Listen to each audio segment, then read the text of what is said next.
All right, ladies and gentlemen, we are back with, of course, a special guest.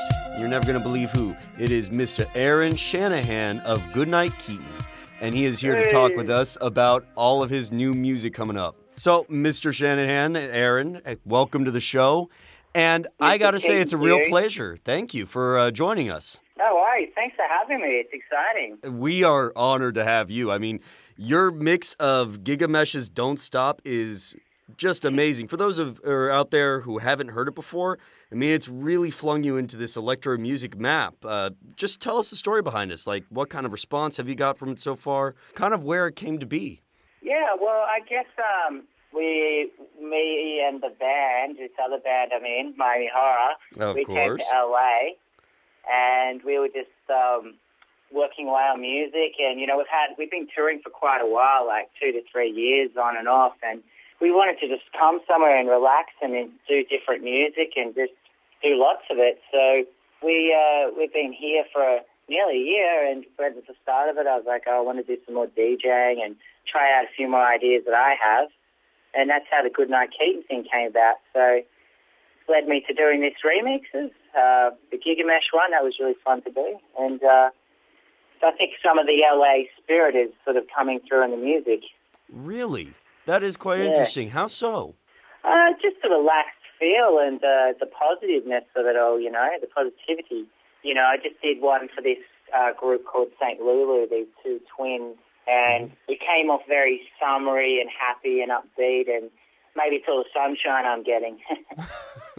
It could be. I mean, I gotta say, by the way, it's actually quite nice to hear that you have such a passion and drive, especially after, as you put it, years of touring with, you know, Miami Horror, that you still really just have this profound interest in music. I mean, did you ever find while you were touring that it was just hard to bring yourself to get into that kind of mindset? Like you're sick of music and you never want to see it again, and you want to move to the hills and be a monk? that sort of feeling, yeah. Well, I guess we sort of are doing both at the moment, so it's good.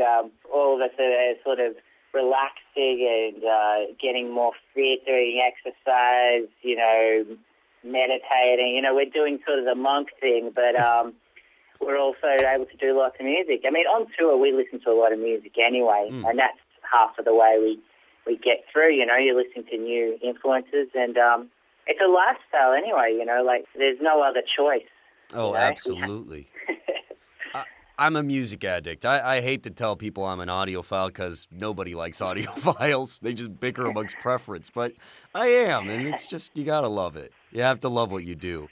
And speaking of love, you obviously have this really deep love for disco. And when did this romance start? I've actually got it's actually the whole period of the 70s I'm so fascinated with, you know, disco being within that world. There's so many different styles and genres that came from that period that I like. I like even like the trippy, weird, lost 70s albums. I've been finding a lot of that, and that's affecting another project that me and Ben from Miami Horror are doing at the moment, which is a bit more band sort of focused. But that period is just was so adventurous, and I've got a real attraction to it. And the disco side of it, you know, was very adventurous too, while making people dance. So I love that. Oh, absolutely. And actually, then, out of curiosity, if there was somebody that you could go back and work with from that time, who would be at the top of your list? I'm just curious. Oh, Jesus. I really like Harry Nilsson, but that's for more doing band stuff.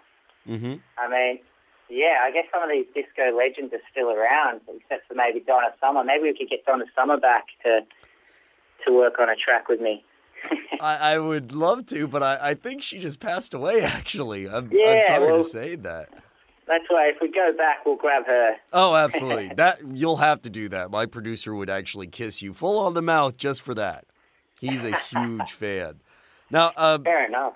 I actually have a question as well relating back to Miami Horror. Is this just part of the hiatus, or are you going to be done with that from now? Where do you go from here, out of curiosity? Oh, we're doing more. Great. More.